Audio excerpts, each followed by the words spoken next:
Yes, Kenya. Tamu sana, tamu sana, tamu sana, yes. There is a very interesting story I want us to have a look, for it's going to form the basis of our analysis and discussion right now. Ruto picks Mary Muthoni as prison's PS nominee after Caroline Nyawira withdrew her candidature. President William Ruto has nominated Mary Muthoni as the Principal Secretary PS for the State Department of Correctional Services to replace Caroline Nyawira Murage, who withdrew her candidature for the position. National Assembly Speaker Moses Wetangula announced the change on Thursday, November 10, 2022, after receiving a letter from the head of state. The president has nominated Ms. Mary Muthoni Miriki for appointment as PS for the State Department of Correctional Services. He indicates that Caroline Nyawira Murage withdrew her candidature for this position, Wetangula said. The speaker further said that Ruto requested the House to treat Muthoni's approval on a priority basis. That's the story.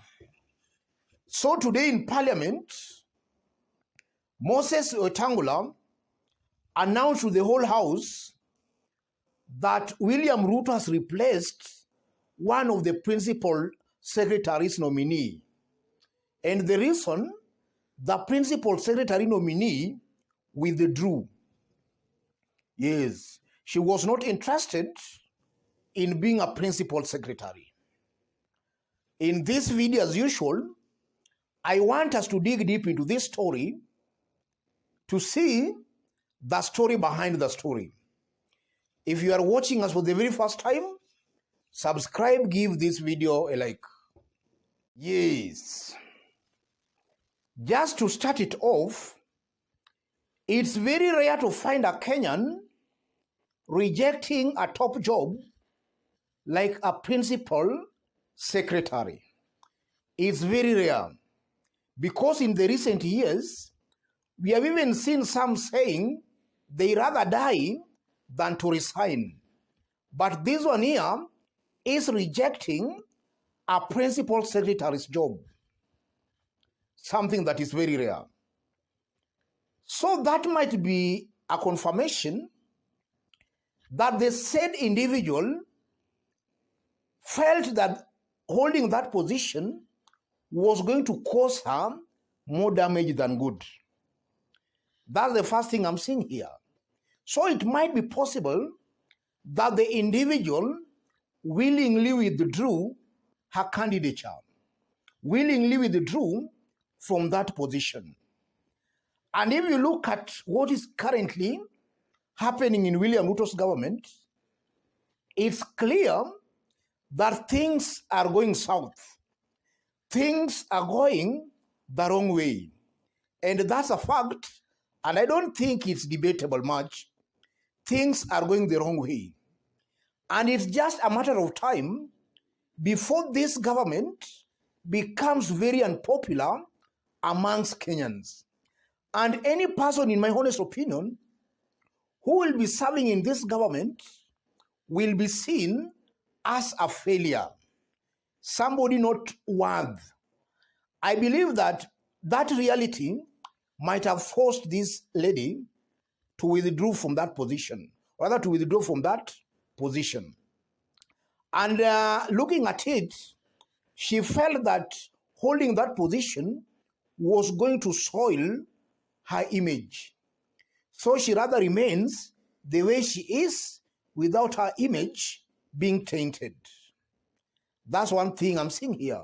The lady might have willingly withdrew from that position, as Wetangula is saying.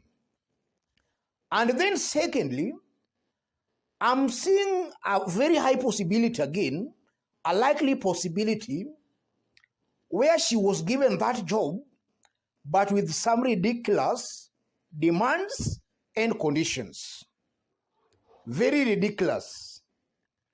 So maybe she weighed the demands that she was being given, and then she saw they were not worth. They were not worth of her maybe yielding to those demands. And I'm saying that because in the recent days, there have been so many talks, so many talks of maybe room 350, such kinds of talks. So it might be possible that such kinds of demands were being pressed upon her. And she felt that was just too much for her. That can also be a very likely possibility. Is a very likely possibility. And then looking at it again, I'm seeing another likely possibility. Another likely possibility where there is just confusion in William Ruto's government. Total confusion in William Ruto's government. William Ruto, maybe, when she was picking this lady as a principal secretary, maybe she never informed the lady. And William Ruto just assumed that the lady was going to accept that position. So it might be possible that she has withdrew from that position for she was not consulted. And that just exposes the kind of confusion and disorganization in William Ruto's government. You can't appoint somebody without informing that person prior to the appointment. That also just shows the kind of confusion. And above all, looking at it diligently, I'm seeing a most probably a one-man show where William Ruto just makes unilateral decisions. He does not consult anybody, even when picking some of these people. So he can just change them at will. And that also just goes on to prove and to show that some of these principal secretaries and cabinet secretaries going to serve in William Ruto's government, they have to be very careful, for maybe we might see a return of the roadside sackings we used to see in the Moi era, where somebody was just being sacked by the roadside. We might see a return of such kinds of sackings in William Ruto's government. And that only means that in a span of 5 years, assuming William Ruto will complete his 5-year term, his 5 years rule, in a span of 5 years, we are most likely going to see quite a good number of these top government officials being dropped, some being sacked, some being hired. Those are all possibilities most likely we are going to see. And even the law might be amended to make sure that it's in tandem with what William Ruto wants to achieve with his government. Those are all things I'm seeing here, ladies and gentlemen. Above all, that also just proves and shows clearly that this government is most likely not going to deliver. Yes, it's not going to deliver.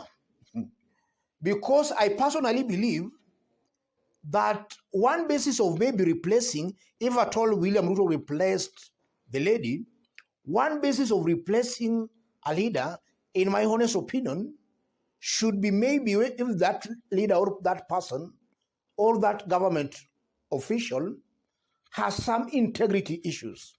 But it's clear she has not been replaced because of that.